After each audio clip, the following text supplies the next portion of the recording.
Bonjour, ici Philippe Bouvard. Eh bien, je vous invite à suivre ma chaîne. Oui, vous savez, YouTube Philippe Bouvard officiel. À bientôt. Bonjour.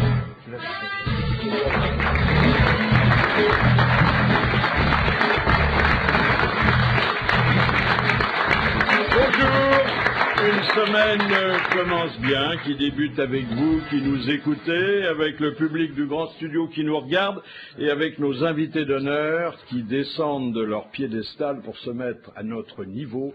Voici vos grosses têtes.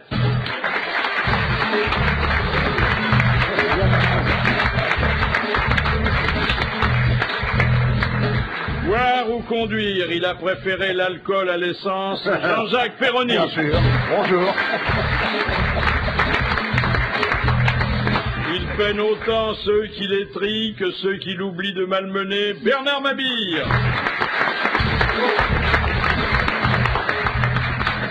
Diplômé de l'ESHS, l'École supérieure d'hypocrisie sociale, Albert Algou. Merci Philippe. Tout au long de sa carrière de chanteur épris de rythme, il ne sait pas taper que des mains. Carlos.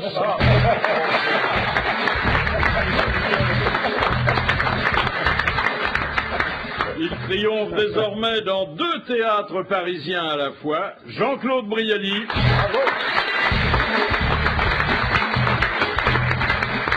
Et puis notre invité d'honneur, tendre à nos oreilles, cher à nos cœurs, Nana Mouskouri.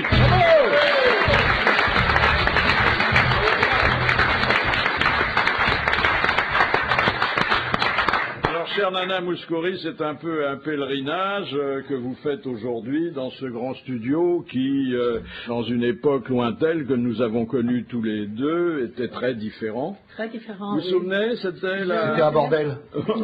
Ah non, ça, c'était avant le panier fleuri. Ah bon, d'accord. C'était pas peut-être aussi joli qu'il est arrangé maintenant, mais il avait beaucoup d'âme, énormément. Et c'était Philippe qui a commencé ici dans ce studio, le RTL Non-Stop, l'émission, et j'étais parmi les invités ce soir-là. Il y avait énormément de grands artistes qui sont venus. Et j'étais là. C'était 78 tours. Non, quand même, 78 tours aurait été bien avant. Hein, ça ne faut pas exagérer. Alors, nous En parlerons... tout cas, c'était du direct à l'époque et du direct juste. Tout le monde venait chanter directement avec un instrument petit, grand, mais jamais. Mon instrument n'a pas changé. mais c'est vrai qu'il n'y avait pas du playback à cette époque-là. On venait et on chantait des duos aussi. Ah non, le playback c'est arrivé bien après Dranem. Oui, l'instrument avant et le playback après. Oui, mais il ne faut pas grand-chose à dire. On interviewait les chanteuses sans leur faire parler de leur vie sexuelle. Enfin, c'était un temps très différent. Hein. Je me souviens d'un truc avec Mireille Mathieu et Henri Salvador avec vous. Il y a eu un accident. Vous êtes trop jeune pour avoir connu Mireille Et Mathieu. malheureusement non. Si. Ah grand-mère. Et puis alors aujourd'hui, et en prélude à cet autre retour aux sources sur la scène de l'Olympia, vous vous trouvez avec votre nouveau parolier, Jean-Claude Brialy. Oui, mon grand ami qui m'a démarré ce disque parce que c'est lui qui a écrit les premières chansons et il a donné le goût. C'est vous qui lui avez téléphoné pour lui demander des textes ou c'est le contraire? Non. Il ne m'a pas téléphoné pour m'écrire des textes. Comme on est des amis, on a fait quelques voyages ensemble, on parlait de la musique, pourquoi tu chantes pas à Paris, et puis de nouveau je lui ai dit, j'ai pas des chansons, il m'a dit, mais ça se trouve. Alors, un jour, j'ai entendu une musique qu'il avait écrite par un jeune musicien avec beaucoup de talent, classique d'ailleurs, concertiste, qui s'appelle Pascal Lamoyelle. Il avait écrit cette musique quand il l'accompagnait 2 fois dans ses spectacles, quand il fait des monologues. Alors, j'ai écouté cette musique, je trouvais qu'elle était magnifique. Et je lui ai demandé de m'écrire des paroles. Il ne voulait pas au début, il s'est adressé à Dabadi, aux autres. Il dit, moi je n'écris pas de paroles, mais si tu veux, je vais trouver des paroliers. Et finalement, comme Jean-Loup, que c'est lui qui m'a présenté à Jean-Loup, je connaissais depuis longtemps, mais il ne m'avait pas écrit directement des chansons pour moi spécialement. Alors il a parlé à Jean-Loup, et Jean-Loup, il a voulu écrire 2 autres chansons pour moi, et il a dit, non, c'est toi qui peux écrire ça. Et il s'est mis à écrire. Voilà, c'est un nouvel Et emploi c'était qui manquait merveilleux. à la palette de Jean-Claude Brialy, qui est déjà Oui, enfin, vous comédien, Non, non, mais c'est auteur, vrai que journaliste, restaurateur, metteur en scène, organisateur de festivals. Grosse tête à part entière, ne l'oublions pas. Et maintenant, parolier et poète, parce qu'en principe, les deux Voilà. doivent aller de pair. Non, non, hein. j'aime bien écrire et c'est vrai que quand on aime quelqu'un, c'est plus facile que d'écrire des paroles pour enfin, comme ça dans la. La plume est plus inspirée quand Tout on à aime. fait. Hein. Non, non, là c'est vrai fin, que ça. ce garçon a écrit une très jolie musique. Voilà, ah là là là là. Je vais vous écrire une chanson, cher Philippe. Le petit Bouddha. Alors, naturellement, la vedette du week-end, parce que lui, il ne se repose pas le week-end, c'est Sarkozy. Il y a d'ailleurs une jolie image qui est rapportée par le journal du dimanche et qui vient de lui, puisqu'il dit « J'ai de plus en plus souvent l'impression d'être un jongleur du cirque de Pékin, allant d'une baguette à l'autre pour redonner de la vitesse à ces assiettes en équilibre qui menacent de tomber, et qui sont tous nos problèmes de société. » C'est une jolie image. S'il Hein. veut filer la métaphore du cirque, lui, il serait plutôt l'otarie. Soyez pas méchants, parce que vraiment, il travaille pour nous. Mais Et attendez. il travaille pour le rapprochement des familles, notamment en Corse. À Borgo, À ils vont Bordeaux. pouvoir sortir sur un simple fax. Sauf pour les prévenus, hein, il faut les prévenir. Oui. Oui. Ils sortent aussi en hélicoptère, parfois. Cela dit, il y avait une façon de réunir les familles à la prison de Borgo, c'était que les membres d'une même fratrie fassent sauter une gendarmerie. Donc, à ce moment-là, on les aurait coincés, ils auraient été dans la même prison, mais c'est vrai que c'était une solution de Mais facilité. c'est marrant, même Jospin n'avait pas osé aller jusque-là. Oui, mais il n'a pas osé grand-chose, hein, finalement, Jospin. Regardez dans Non, le... c'est vrai, oui, c'est vrai, oui. Sa femme, oui. Le livre de Sylviane, d'ailleurs. Vous l'avez lu, le livre de Sylviane? Non, non, on me l'a pas envoyé, donc je l'ai pas lu. Ah bon, on risque pas, hein, vous n'êtes pas Quand persona même. grata. hein. Quand même. Non, Mais ça m'empêchera pas d'en dire du mal, puis je... Bien sûr. Mais à propos de prison, vous avez vu que la prison essaye de recruter des gardiens. Ouais. Cherche 10 000 nouveaux gardiens. Alors, 7000 balles par mois. oui, mais il y a des compensations, on se fait des amis. Et avec un joli slogan, la prison change, changez-la avec nous. Pourquoi pas plutôt, pas besoin d'être condamné pour vivre en prison, quelque chose qui marque bien la différence qu'il y a entre les gens honnêtes et ceux Éliminer qui votre sont- barreau avec nous.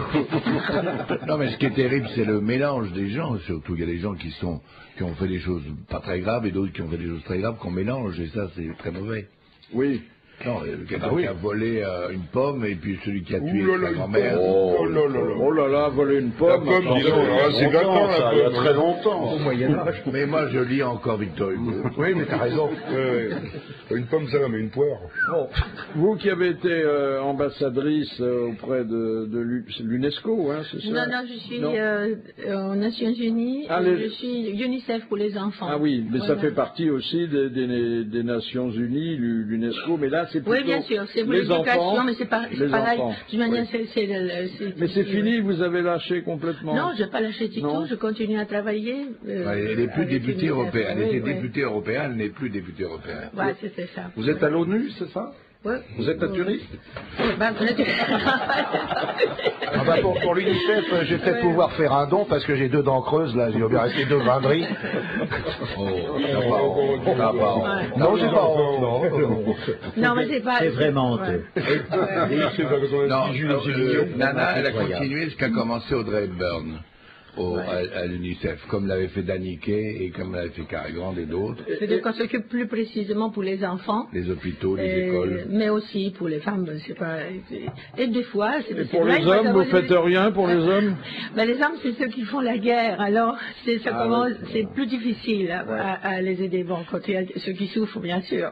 Qu'est-ce qui vous reste de votre passage au Parlement européen? Beaucoup de choses, je crois, mais je ne voudrais pas continuer. Ce que je pense, c'est que le monde doit changer parce que le Parlement européen, ça ne va pas apporter, s'il reste comme ça, beaucoup dans le monde. Chacun, il paraît qu'il y a beaucoup de places vides dans la salle des séances. Ah, ça, c'était la première chose mais c'était s'arranger plus tard, qui m'a impressionné, parce que quand on commençait, surtout que moi j'étais avec la culture ou des problèmes sociaux, et le moment où je devais faire parler de ça, il y avait 3-4 personnes dans la salle, personne s'intéressait, parce que tous ils passent, ils font leur speech et puis ils partent. Et voilà, buvette. Vous auriez chanté, c'était plein. Ouais. Ben oui.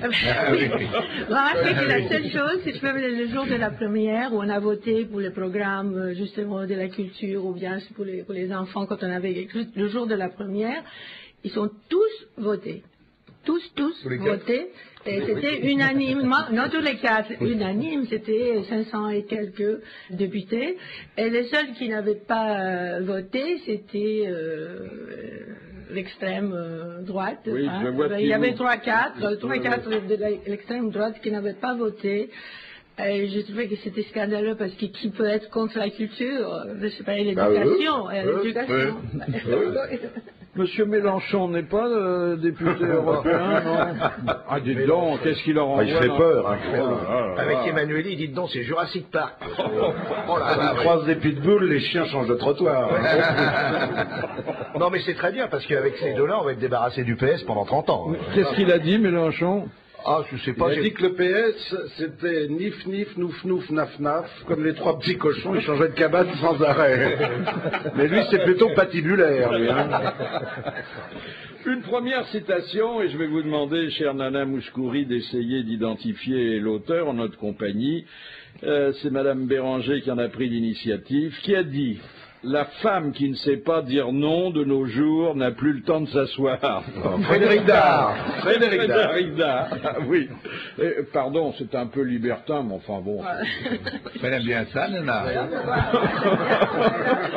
Ça tombe bien parce que Fifi est hanté là aujourd'hui. Tout à l'heure il fait allusion sur allusion. Il est hanté par le sexe l'habite. Oui, et Satan? Oui, aussi. Ah, une petite nouvelle qui réconfortera les amateurs de progrès scientifique dont vous faites partie. Bien sûr. Des chercheurs américains ont réussi à faire pousser des dents de cochon dans des intestins de rats. Oh, bah c'est formidable. Le progrès, c'est quand même quelque chose.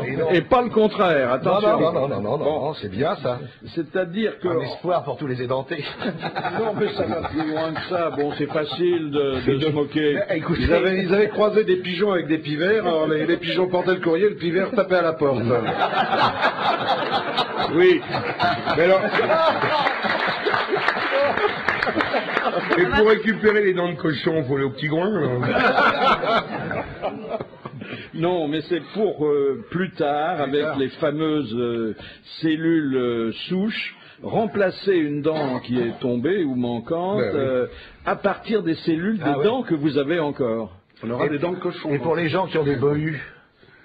Vous savez ce que c'est qu'un bohu? C'est une dent qui pousse au cul. Moi j'en ai eu un, 20 paires de draps. Hein. Ah, c'est chic. Oui, il y a une des parfums. Mais ce qui est quand même extraordinaire, c'est qu'on rit, on se moque de tout ça, et puis dans quelques années, ou bien plus tôt que quelques années, on va commencer à imiter les Américains, et c'est ça qui est révoltant.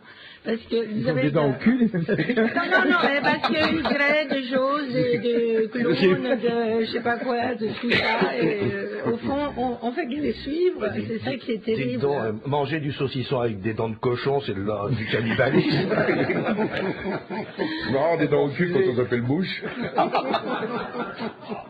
Mais est-ce qu'on ne va pas contre les voies du Seigneur, Père Albert? Elles sont impénétrables. Mais écoutez, Philippe. En plus, c'est du dents de cochon à l'intérieur, je vois pas grand monde qui va y aller. Hein. Je m'absente quelques jours, pour m'occuper de mes jeunes au patronage. J'ai mis un atelier de démoulage à la main, il me fait plaisir. Je reviens ici et je vois que c'est pire que la dernière fois. Toujours le même dérèglement moral, le laisser-aller verbal.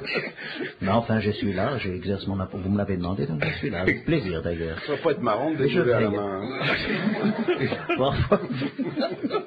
Il y a eu à Paris, qui est vraiment une ville qui ne cesse de réserver des surprises à ses habitants et à ses visiteurs, 180 000 faux coquelicots qui étaient plantés dans Paris, et vous étiez invité à aller cueillir ces faux coquelicots. Il y avait 200 planteurs qui ont travaillé. Il y en a plus beaucoup. Il y en a plus aux Tuileries surtout. Le coût de l'opération est encore inconnu, mais c'était assez joli. Et pourquoi Ça aurait fait plaisir à Mouloudji, c'est lui qui chantait les coquelicots. Je ne sais pas pourquoi, c'est que notre ami Bertrand doit aimer les coquelicots, ça doit lui rappeler quelque chose. Et puis je ne sais pas si vous avez vu, il y a une photo de Toutankhamon dans le journal. Un routier, Toutankhamon. On dirait le footballeur. Il ressemble un peu à Leboeuf, qui sera bientôt d'ailleurs notre invité ici. Mais d'abord, il est plus jeune parce que Toutankhamon est mort à 20 ans, je vous le rappelle. Ah oui. Et c'est marrant parce qu'avant qu'on reconstruise son visage, quand on a eu la momie qui arrivait, il ressemblait à Giscard. Oui, c'est marrant. Oui. C'est Giscard jeune. C'est pas fabuleux, Jean-Claude Brialy, de voir la photo d'un jeune homme mort voilà 3000 ans? Oui, absolument. Il n'a jamais été jeune, Giscard. Non, mais Toutankhamon, oui. Il était bien conservé. Oui, admirablement, hein, mais il souffrait d'une maladie très rare de la colonne vertébrale, il était infirme, et d'ailleurs son règne n'a aucun intérêt. Si on parle autant de lui, c'est parce qu'on a découvert sa momie à peu près intacte. Voilà. Ouais. Donc je ne saurais trop vous conseiller de prendre quelques précautions. Connaissez l'histoire même conserve. Le gars qui voyage beaucoup, le Belge qui voyage beaucoup. Alors il embête tous ses copains parce qu'il voyage, il les prend sur le nez. Hein. Tu étais à un voyage? Oui, j'étais en Suisse. Comment c'est la Suisse? Bon, sur les montagnes, les neiges éternelles. Et les Helvètes? Je ne sais pas. Il rentre chez lui, il regarde Helvète, habitante de la Suisse. Merde, on m'a eu. T'étais en voyage encore? Oui. Où tu étais, toi? Ben, j'étais en Grèce. Comment c'est la Grèce? C'est cassé, tout dégueulasse. Ils disent de venir, il y a même des statues qui n'ont plus de bras. Même pas de nez, dis donc, tu sais. Comment sont les Hélènes? Je ne sais pas, il rentre chez lui, il regarde Hélène, habitante de la Grèce. Merde, je ne savais pas ça. Où tu étais, toi? J'étais en voyage. Tu étais où encore? En Égypte. Alors, comment c'est? Bon, c'est pareil, tout est cassé. Il ne faut pas y aller. Et les pyramides, toutes des salopes.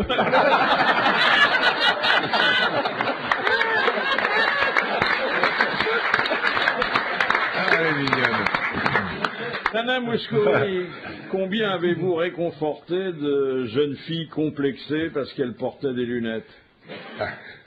Je pense... oui, peut-être. Je pense que peut-être il y avait des jeunes filles qui avaient le même problème que moi, et puis tout à coup, ils ont commencé à accepter les lunettes. Vous avez beaucoup fait pour les réconforter, et aussi la formule de la sagesse. On ne voyait pas venir. Bon, et bien alors, fille à lunettes, fille à quéquette. Voilà. Ça veut dire quoi, quéquette? Elles ont assumé d'avoir une bonne paire sur le nez. Quéquetos en grec. Quéquetos en grec. Vous ne connaissiez pas la formule, Nana Mouskouri? Non. La chose, oui. Est-ce que la myopie aide à distinguer des spectacles que les autres ne voient pas? Non, je crois que avec ou sans lunettes, si tu veux vraiment regarder, tu vois. Si tu veux voir, t'as pas besoin de lunettes, je crois. Ah, voilà. Voilà, c'est ça. C'est pas pour afflelou, mais enfin, c'est quand même une belle formule. Parce qu'on peut voir. Pouvez-vous expliquer à Carlos et à Jean-Jacques Perroni pourquoi vous avez décidé de ne plus boire d'alcool? Moi, pour maigrir. Pour maigrir? Pour maigrir. Oui. Si on ne boit pas d'alcool, ça veut dire ça sauve beaucoup de calories. Et pas manger, encore plus. Ah ouais? Hein? Et mourir, c'est bien pour maigrir aussi? Comment? Mourir, c'est bien pour maigrir.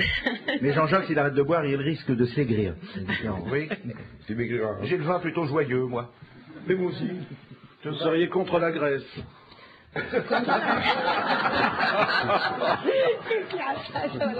Oui, nous sommes contre la Grèce. Non, mais il y a eu un moment dans votre existence où vous ne n'étiez pas contre un petit verre de temps en temps. Oh, ben, bien sûr, j'ai bu, même, je dis pas non, mais enfin, j'aime bien boire, c'est vrai. J'ai appris à boire pendant les tournées, de ce qui n'est pas ça. Mais c'est vrai que c'est facile, même quand on commence à chanter, on a le trac, on boit un tout petit peu, et puis on croit que tout se passe bien. Mais c'est le contraire, parce que c'est qu'on boit un petit verre, on se rend pas compte de ce qu'on fait, et puis on croit que c'est bien. Alors petit à petit, la discipline, je me disais, non, je bois pas avant. Et puis, et bois après. Je commençais à boire. Pendant, voilà, c'est ça. Non, pendant non plus, parce que ça durcit aussi les cordes. Ah bon. Oh, bah, c'est une bonne nouvelle. Mais non, mais Carlos, tu sais, moi, je danse pas sur scène, je ne fais pas grand-chose. Ouais, Tout, ça se passe à travers ces cordes. Alors, il faut bien les soigner, il faut bien les notes et l'émotion, évidemment, il faut que ce soit bien, oui. Oui, mais avant, oui. Alors, mais c'est vrai que, vous savez, la vie d'artiste, c'est assez difficile. On est tout seul sur scène, entouré par les gens. Il faut faire ce qu'il faut faire, le faire bien, être accepté par le public. C'est des moments extraordinaires, mais plein d'émotions. Mais après, on se sent un peu, on a besoin un petit remontant avant et puis après. Avant, non, après. Mais c'est vrai que dans les entreprises grecques, quand il y a un vin d'honneur pour quelqu'un qu'on a été obligé de licencier, on sert du saké.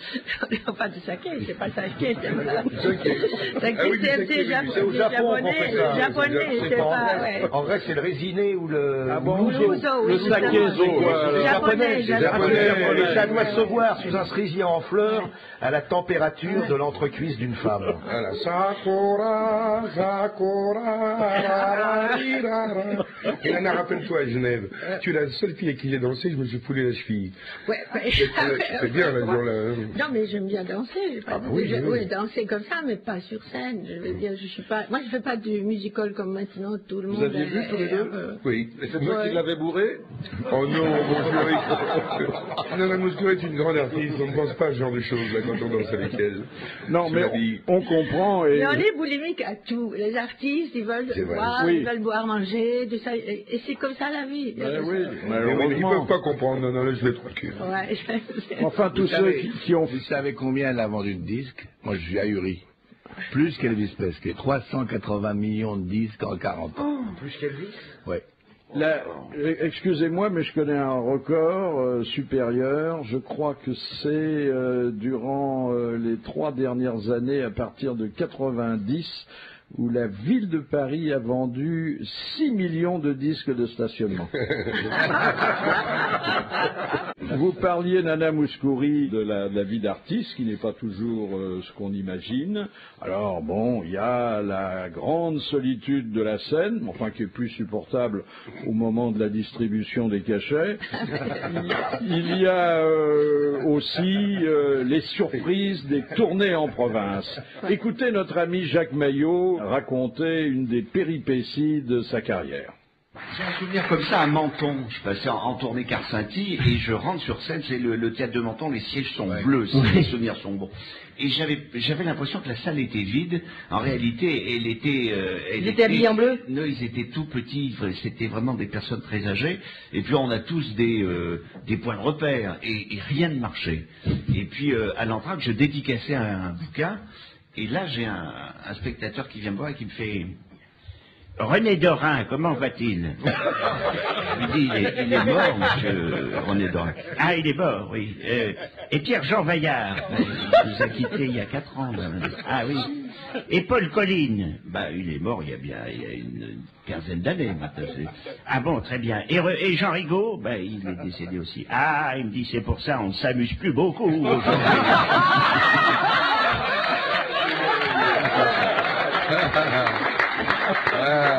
Ça me rappelle une histoire de Jean Norin en tournée. Jean Norin, je sais s'il a fait des milliers de tournées, le cirque Mickey et tout ça, donc il avait un peu des relations sexuelles de temps en temps dans les villes, et quelquefois, bon, à l'époque, il n'y avait pas la pilule, M. Neuwirth n'était pas né non plus, donc il y avait des petits-enfants.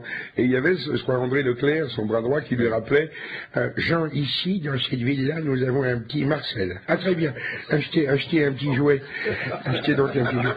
Et dans une ville, mais ça l'histoire est vraie, dans une ville, il y a une bonne femme qui tape à la loge.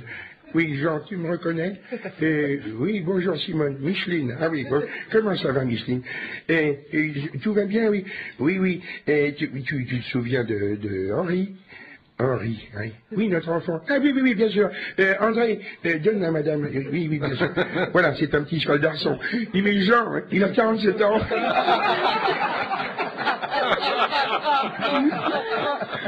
Ah, la tournée des popotes. La tournée des bobones plutôt que celle des popotes. Bah tenez, regardez, il y a 72 ans, il y a un milliardaire allemand qui a promis de léguer 125 000 € à la dernière femme avec laquelle il ferait l'amour. Seulement, c'est difficile de savoir quelle est la dernière. Hein. On connaît la première, mais... Oui, il doit y avoir la queue dehors. Ah bah, attendez, si il est photographié avec quelques candidates, jeune, jolie et sans doute experte. Hein. C'est joli, c'est une espèce de viager du slip. Oui, un dernier coup pour la route, quoi. Oui, c'est ça. C'est un vieux gras. Alors, en plus, celle qui voudra toucher les 125 000 €, elle aura intérêt à épuiser complètement... il faut qu'elle lui vide les bourses. Il y a quand même des barjots, parce que moi j'ai connu un monsieur qui a laissé dans son testament, il est très riche, un baron belge, il laissait beaucoup d'argent à sa famille, des immeubles, etc. Il avait exigé que Marie-Belle lise la dernière lettre qu'il écrivait à sa première femme décédée. Alors au moment de l'incinération, Marie-Belle était très superstitieuse, elle croyait obtenir d'argent ou une maison. Et on lui dit non, vous êtes la plus belle voix du théâtre français, et nous aimerions que pendant l'incinération de notre grand-père, vous puissiez adresser cette lettre à la première femme disparue. Et c'était une lettre d'insulte à la deuxième, en disant « Enfin, je vais te retrouver, j'en peux plus de cette salope. » Et elle a dû lire pendant 1 heure cette lettre qui avait été... Elle avait touché 500 francs. Bah, dans les histoires d'amour qui ont plus ou moins bien tourné, il y a celle de John Major. Vous vous souvenez? C'était celui qui avait succédé à Margaret Thatcher, la dame de fer. Qui était employé de banque. Oui. Il a reconnu, là, parce que la principale intéressée avait d'abord témoigné, qu'il a eu, pendant 4 ans, une maîtresse. À la plume de sergent-major. Oui. Mais il l'a avoué à sa femme.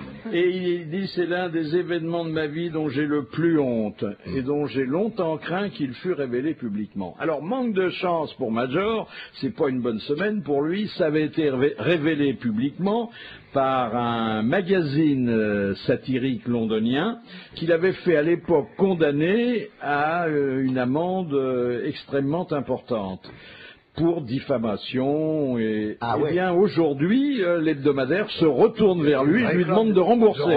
Bah oui, normal. C'est normal. Major et ses majorettes. Madame Royer-Donfleur demande, qui a dit la différence entre un pneu et un nègre, quand on met des chaînes aux pneus, il ne chante pas le blues. Eddie Mitchell. Coluche. Coluche. Bonne réponse de Carlos. Coluche.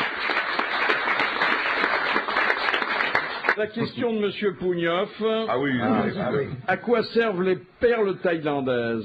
Oh, c'est un truc sexuel. Boule de geisha. Afin de donner une espèce de mouvement étrange qui applique l'orgasme de la jeune fille. C'est des petites perles, mais d'habitude on les met autour du cou de la dame, on les met pas dans ce genre d'écran. Non, ça peut être des boules de billard, ça dépend de...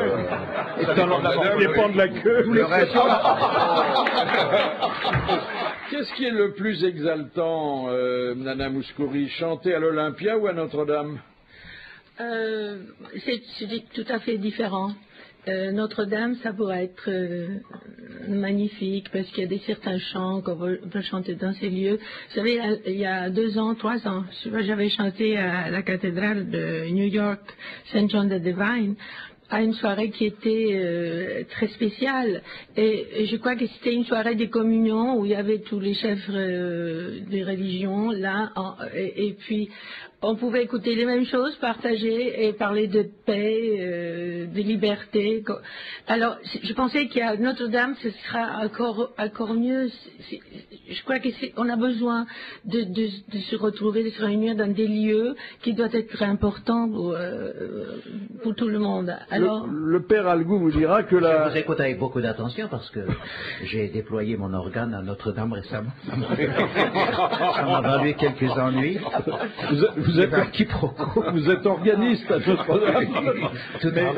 Énorme tuyau. C'est très difficile de chanter à Notre-Dame. Parce qu'il y a des évêques qui sont pas marrants. Oui. Ah non, c'est très très compliqué parce que c'était chanté gratuitement. Alors justement, est-ce que la différence entre l'Olympia et Notre-Dame, ça n'est pas que à l'Olympia on fait la quête avant?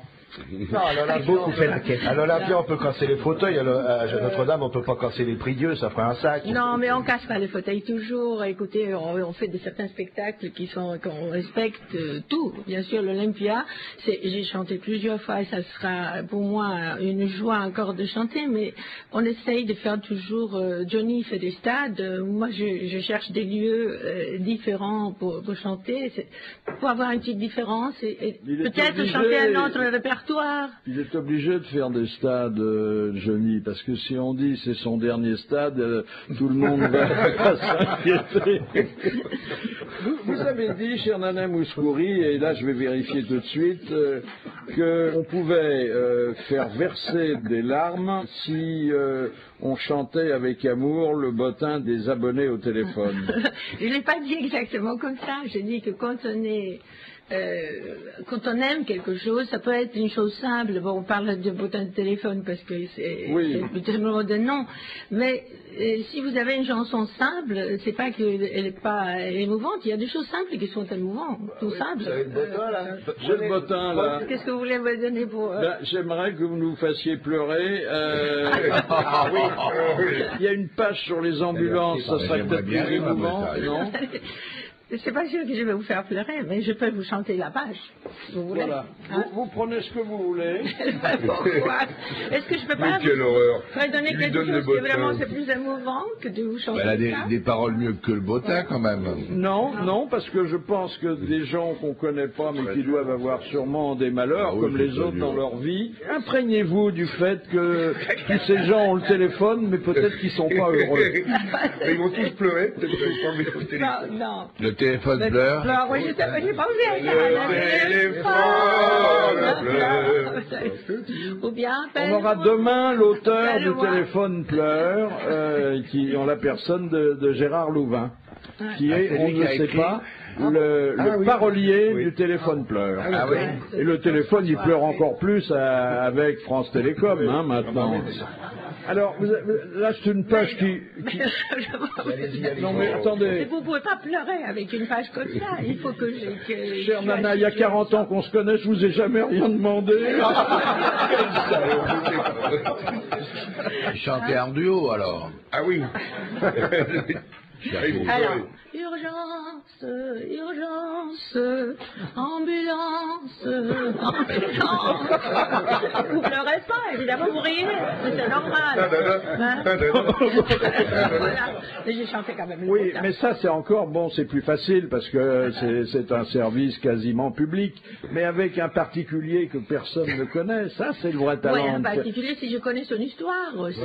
Écoutez, Il y a le nom de la rue, sûrement. il est sûrement pas heureux. Hein. Croyez-moi, il est sûrement pas heureux. Je ne peux pas vous faire pleurer aujourd'hui, c'est impossible. Parce qu'on est tous là pour Alors répétez-moi urgence, parce que je sens que ça va être un tube. On va vous mettre le thermomètre, vous allez voir.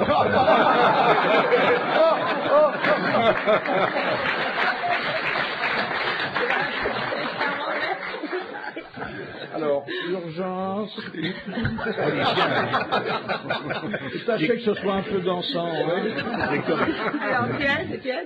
Urgence, non? Urgence, ambulance, ambulance,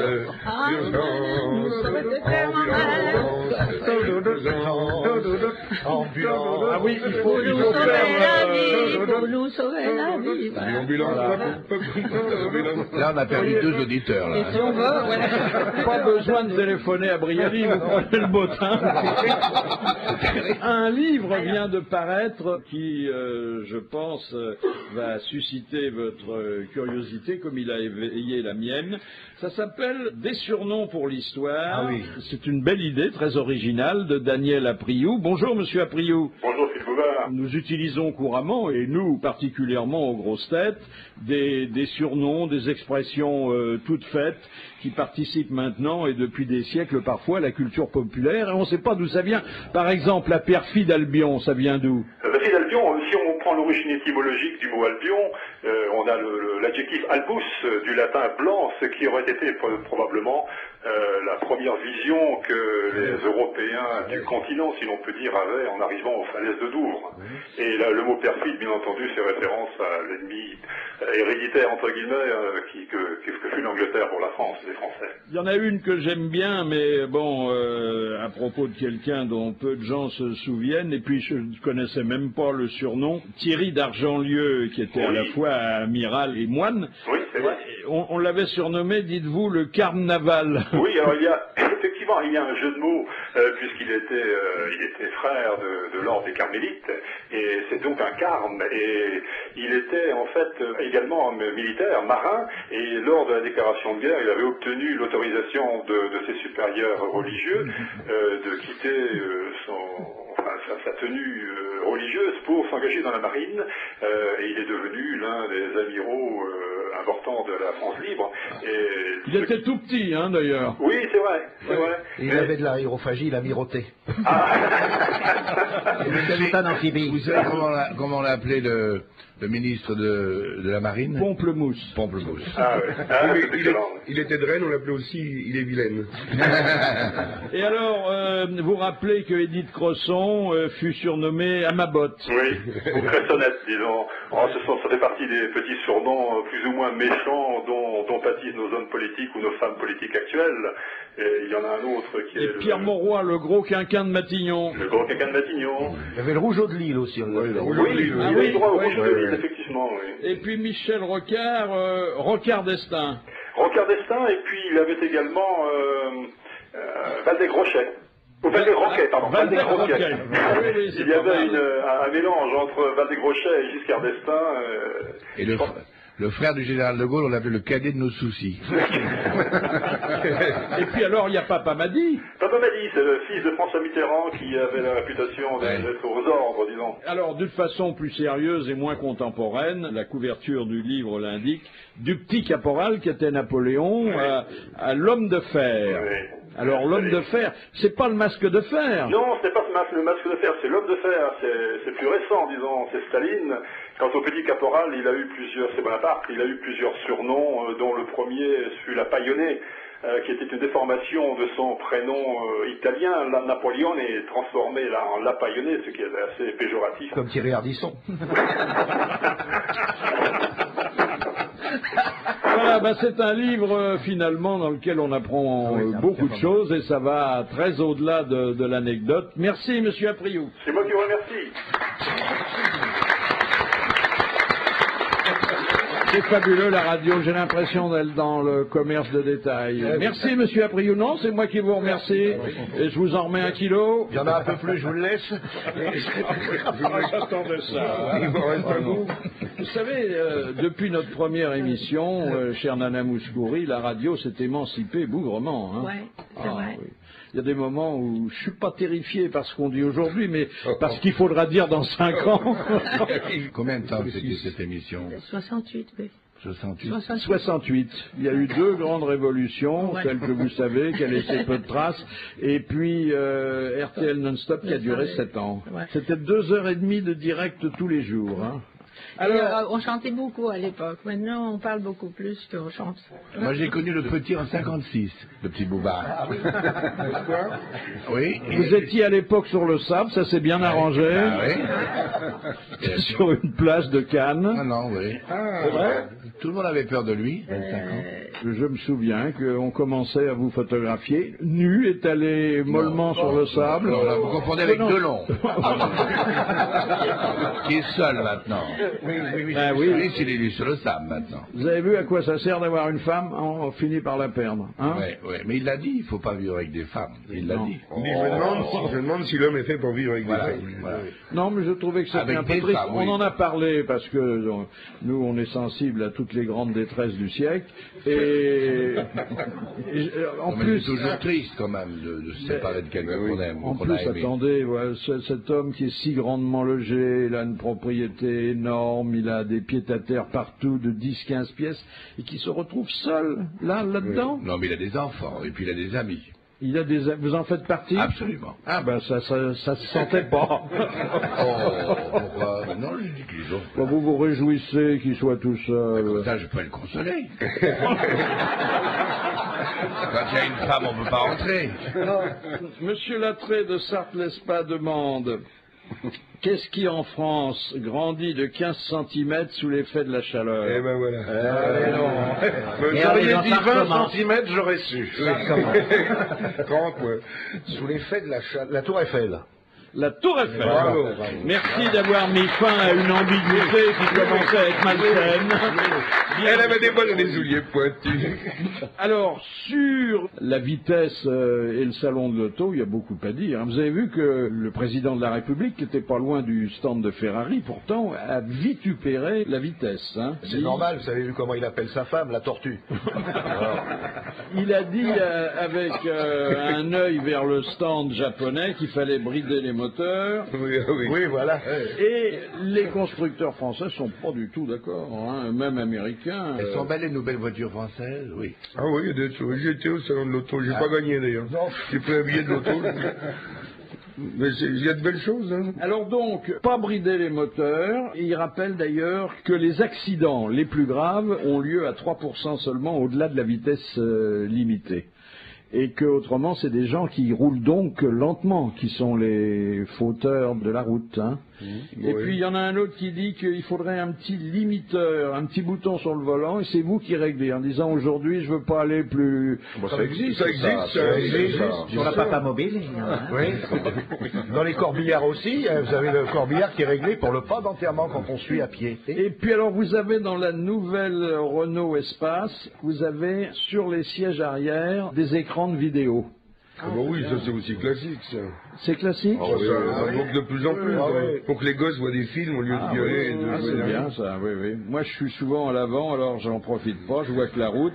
Mais ça ne vous empêche pas d'avoir une télé pendant que vous conduisez. Si vous conduisez lentement, il ne peut pas vous arriver à l'accident. Alors. Et alors au moment où on parle justement de réduire la vitesse, il y a une superbe publicité de l'Audi A8, résolument sportive, et on voit une très jolie femme, parce qu'il y a toujours une jolie femme dans les publicités dignes de ce nom. On a bien vu Giroud, hein. Elle est en train, pour Citroën. Elle a une paire de gants, et elle est en train, avec une paire de ciseaux, de dégager les couilles du chauffeur. Les phalanges. Oui, les phalanges, pour avoir l'air de conduire sportivement. Ah oui. Ouais.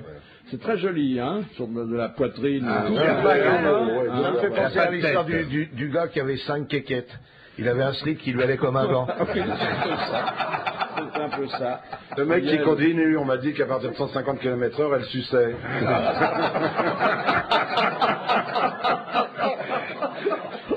Puis il y a aussi un Belge qui s'est fait arrêter par les gendarmes sur l'autoroute, il poussait sa voiture, il sur l'autoroute pour la pousser un peu.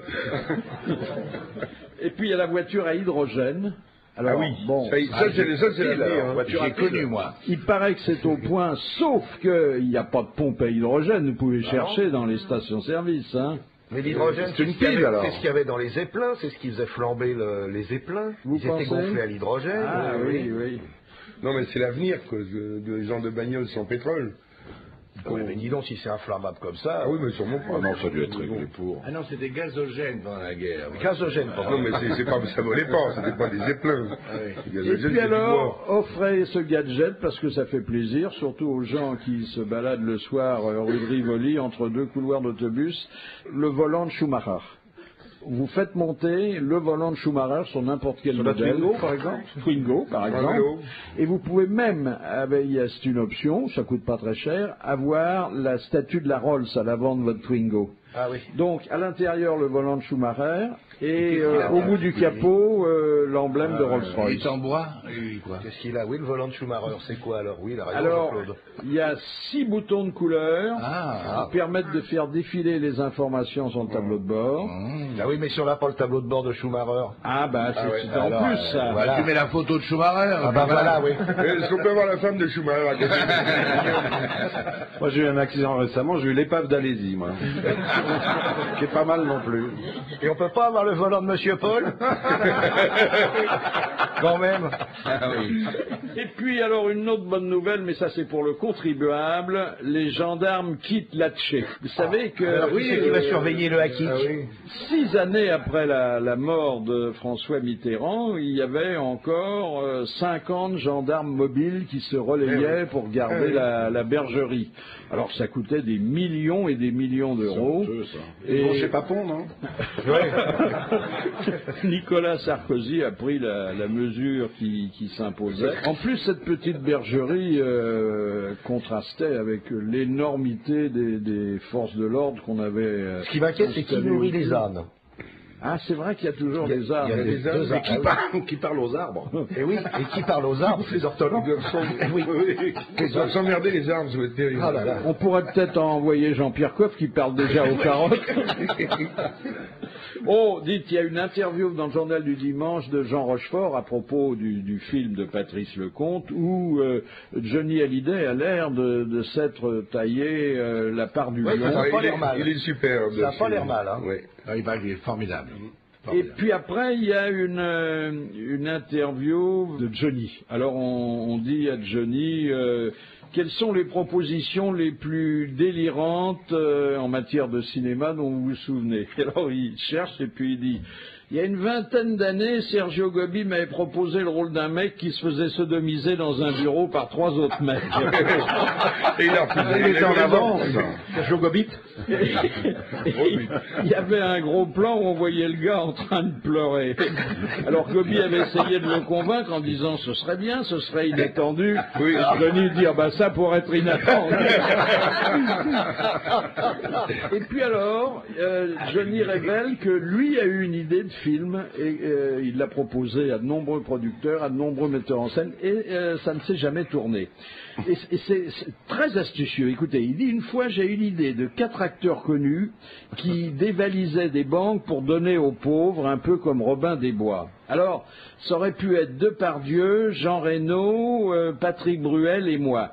Et chacun, pour dévaliser des banques, met le masque qui lui correspond, c'est-à-dire Depardieu met le masque de Depardieu, Bruel celui de Bruel, et comme ça les flics n'auraient jamais pensé que c'était eux. C'est joli ça, hein. Est-ce que ça peut faire 1h30? Oh oui, préparation du casque. Oui, 4 fois. Oui. Oh oui. Il chante un peu. Une question artistique de Madame Fontaine. Pourquoi le 7e prélude de Chopin ne compte-t-il que 16 mesures? Est-ce qu'il est mort juste après? Non. Il avait mal aux mains? Non. Parce qu'il l'a fait, il a composé avec des moufles. Non. C'est pas un cocktail, une mesure de gin, une mesure... Non. Ouais, un compositeur, il a le droit d'écrire tant Bien de sûr, mesures mais qu'il d'ailleurs on en lui veut. conteste pas, Genre, même je à sens titre bien déchirer la posthume. partition. Genre, je sens bien déchirer la partition. Non, et c'est volontairement qu'il s'est limité à 16 mesures pour ce morceau Ah, parce qu'il qu'il a avait un interprété. pianiste qui manchot, non? Non. Ah non, ça c'est Ravel qui avait fait pour Ah, la main oui, gauche. c'est Concert à la Ravel, gauche, bien sûr. oui. Ah, puis il y en a un autre qui n'avait pas mis l'orteil, pas l'orteil, Parce qu'il jouait du piano comme ça, c'est Kellerman. il n'avait pas mis l'index parce qu'il se l'était accidenté. Non, là c'est parce que c'est un morceau que lui est appelé à jouer très souvent et il ne veut pas Ah, qu'il il fallait tourner la page après la Non, 16e mesure? il ne veut pas que ça fasse plus de 16 mesures. C'est pour le début d'un repas, vous lui demandez de jouer quelque chose? Alors, exactement. C'est le temps de cuisson de quelque chose. Chaque fois qu'il était invité à dîner quelque part, on lui demandait de se mettre au piano avant ou après le repas. Il voulait abréger son supplice, alors au bout de 16 mesures, c'était fini. Bonne réponse de Carlo. Merci bien. Jean Dutour, bonjour. Oui, bonjour, mon Je vais vous poser 3 questions aujourd'hui, 2 que je vais vous poser, et ensuite... La place devient trop dure, là. Ça sera un auditeur qui vous posera la 3e. Alors, première question de M. Folenfant. Oui. En août 1795, avec quelle comédienne, âgée de 65 ans, le jeune Bonaparte envisagea-t-il de se marier? Talma. Non. Denis Gray. Non. Clairon, peut-être. Non, c'était pas la Clairon. Vous êtes trompette. C'était pas Mademoiselle Georges, qui je crois plus tard a eu des bontés pour lui. Oui, mais plus tard. Mais donc, il est encore très jeune, il n'a pas beaucoup d'argent, et il est fasciné par cette femme qui est célèbre, qui a du talent, et qui a de belles économies. Mademoiselle Laguerre. Elle a laissé son nom à un théâtre qui est pas très loin... Desjazet. Non, non. Camier. Non, qui est pas loin de Paris. Montancier. La Montancier. Bonne réponse de Jean Dutour. Bravo. Monsieur Lacauve demande, pour quelle raison Jean-Sébastien Bach fut-il emprisonné l'avant-veille de son mariage? Il avait fait une fugue. Bravo. Bravo, excellent. Des dettes, peut-être. Non. Il avait pas reconnu un enfant. Il était peut-être un peu bigame, non? Non, l'avant-veille de son mariage, il donne un concert dans l'organisme, dans l'église. Dans l'organisme, carrément. L'avant-veille de son mariage, il donne un concert dans l'église dont il est l'organiste titulaire. Et il commet une entorse grave au règlement de l'époque. Ah, il met de la musique là où il n'en fallait pas. Non. Il joue en slip. Il joue un air interdit. Non. Ou alors le contraire, il ne joue pas là où il aurait dû. C'est pas d'ailleurs sa façon de jouer à lui qui est irréprochable. Mais c'est le morceau qu'il a interprété. Viens Poupoule, peut-être. Non, c'est pas le morceau. Non. C'est l'environnement. Ah, il avait pris des choristes et. Il a pas joué l'hymne national prussien. Alors, il avait pris des choristes des femmes. Il y avait des femmes. Exactement. Oui, oui. Il a fait chanter des femmes, et notamment la sienne, sa future femme, Magdalena. qu'il avait introduite. Non. Dans l'organiste. Vous souillez tout ce que vous touchez. Dans les cœurs. C'est une bonne réponse du père Algou. Merci. Vous savez, Philippe, Vous avez bien aidé, vous autres. il y a Mozart, Wolfgang Amadeus Mozart et Jean-Sébastien Bach qui se promènent dans les bistrots comme on le fait avec Béroni. Et puis ils connaissent tous les barman parce qu'ils picolent un peu. Et ils arrivent dans un bistrot, tiens, bonjour monsieur Mozart, bonjour Marcel, bonjour monsieur Bach. Qu'est-ce qu'il prendra monsieur Bach? Oh, bon, un baby, et vous monsieur Mozart? Un baby comme Bach.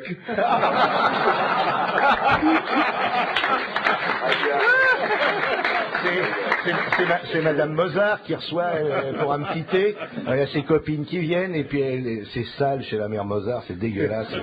Il y a des poils de chien sur les canapés, il y a un peu de boue. Alors il y a une qui dit à Madame Mozart, c'est dégueulasse, chez toi tu dois faire quelque chose. Ah mais des housses Mozart.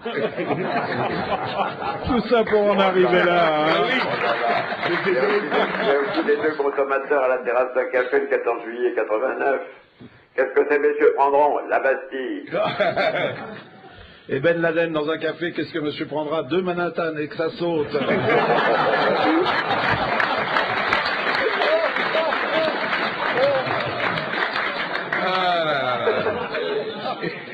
Alors, la 3e question qui vient de monsieur Pierre Chauvel, de Cormeilles en Parisie. Posez votre question à Jean Dutour, monsieur Chauvel. Oui, certains noms d'empereurs byzantins sont suivis de l'épithète Porphyrogénète. Ça veut dire qu'il est né dans la pourpre. Oui. Oui, donc. C'est-à-dire qu'il est fils de son père. Voilà, il est né pendant le règne de son père, dans la chambre pourpre, la fameuse Porphyra.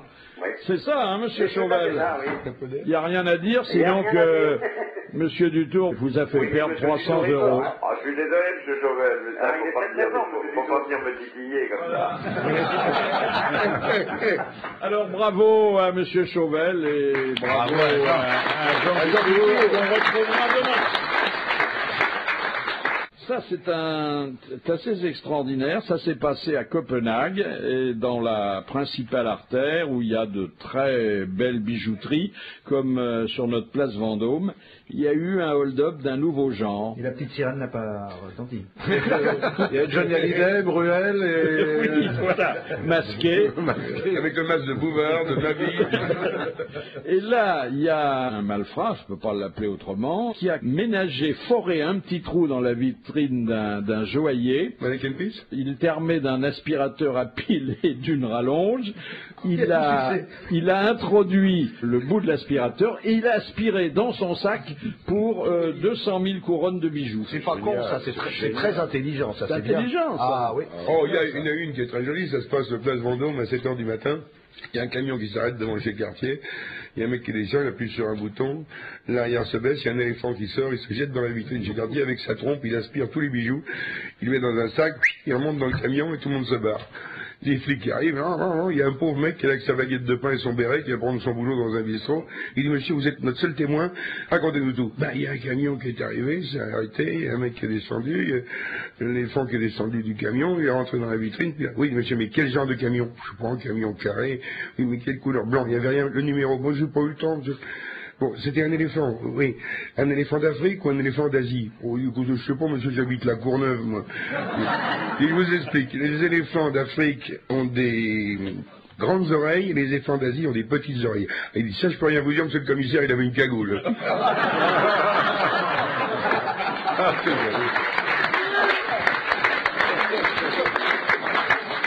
Alors, ça c'est une nouvelle, Père Algou, j'aurais aimé l'entendre annoncer de votre bouche. De ma bouche, oui, bien sûr. On publie maintenant l'évangile en mots croisés. En combien de lettres doit-on dire celui que je vénère, c'est ça? L'évangile en oui, mots croisés. c'est un peu ça, mais c'est pour amener En forme de croix. d'autres fidèles en grille, forme de une croix, croix, bien sûr. et avec des noirs pour les gens en deuil, et je crois que c'est une façon de porter la bonne parole, nouvelle et efficace, hein. Il faut avoir un gros crayon pour ça. Non, mais croisé, c'est normal avec le Christ. Oui, bien sûr. Oui, c'est vrai. Et puis, il y a un curé strasbourgeois qui invite Et dans la saucisse. les animaux à sa messe. Or, Moi, il y en a tous les jours. Il y a des grenouilles de bénitier. Voilà. Les punaises de sacristie, c'est bien connu aussi. Non, Et mais les corbeaux, les chats, les chiens, les serpents sont invités. Bon, ça, c'est pour faire les sonnettes à un moment C'est donné. l'âge de la Noé, ça. Et je trouve ça très bien parce qu'autrement, la religion ignore complètement les animaux. Ils en avaient à domestiques. Paris aussi. Ah non, tous les Saint ans. François d'Assise. Mais alors, qui Les parlait petits aux oiseaux poissons, qui venaient autour de lui. Il parlait aux Il leur poissons. parlait. Non. Et Saint Hubert, le roi de la chasse. Oui. Non, mais je veux dire que Un patron. les animaux sont exclus du paradis promis à leur maître. La grande discussion, c'est ont-ils une âme, oui ou non? On en discute encore.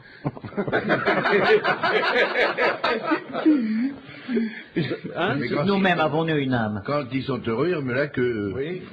Si vous aimez les Monsieur animaux, Brialy. vous devez souhaiter qu'ils vous accompagnent là où vous irez dans l'au-delà. Vous croyez que si vous avez un pitbull, vous allez l'avoir avec vous jusque dans l'au-delà? Moi, j'ai une chatte, personnellement. À la maison. Oui, ma femme aussi, elle veut être enterrée avec. Voilà. Moi, mais tout.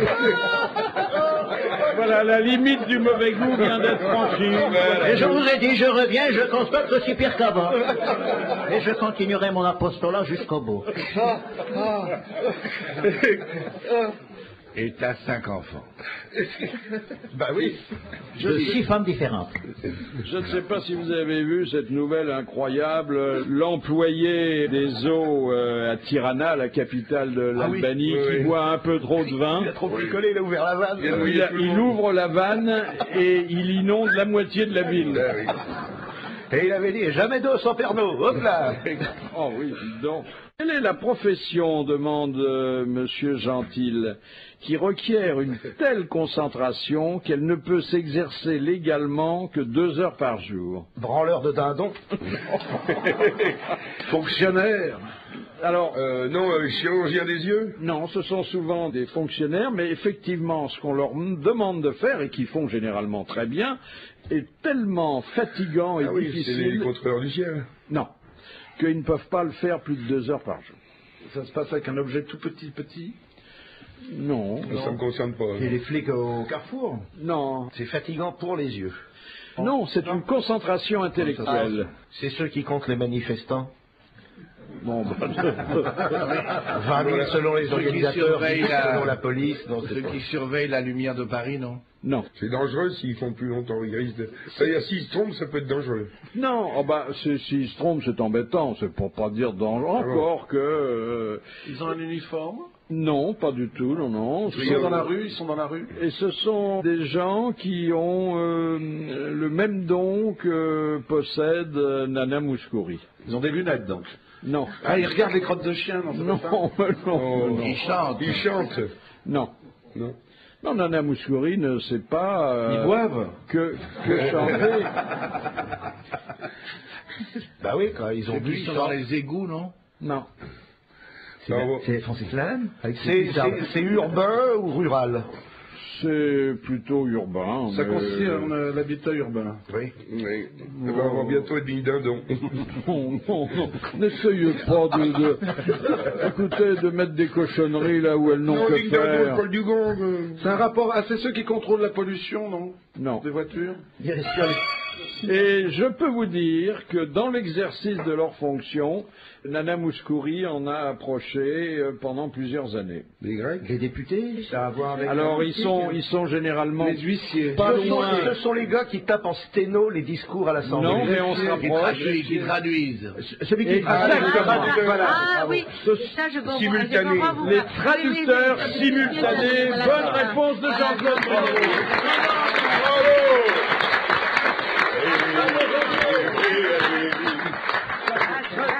Très difficile, oui, oui. Il demande Mais vous beaucoup pourriez de le faire. concentration. Alors vous parlez l'allemand, Ouais. l'anglais, Oui, l'italien, oui. Le grec. l'espagnol, Les Grecs. le français, le grec et un peu le japonais aussi. Non, je parle un tout petit peu hollandais parce que c'est entre les anglais et l'allemand, mais c'est pas... Non, japonais, tout le monde a chanté japonais.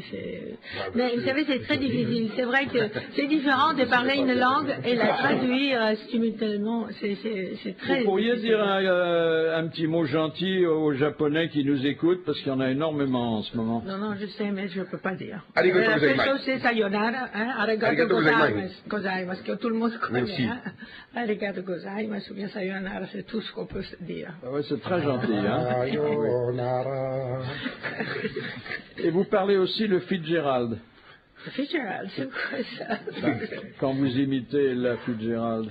Ah, non, imiter, bon, je pense que tout le monde commence par un tout petit peu à imiter d'autres chanteurs quand ils commencent, mais c'est pas sa langue, c'est vrai que... Carlos, vous imitez un chanteur, vous? Au J'essaie début, de non? l'imiter moi. Ah oui.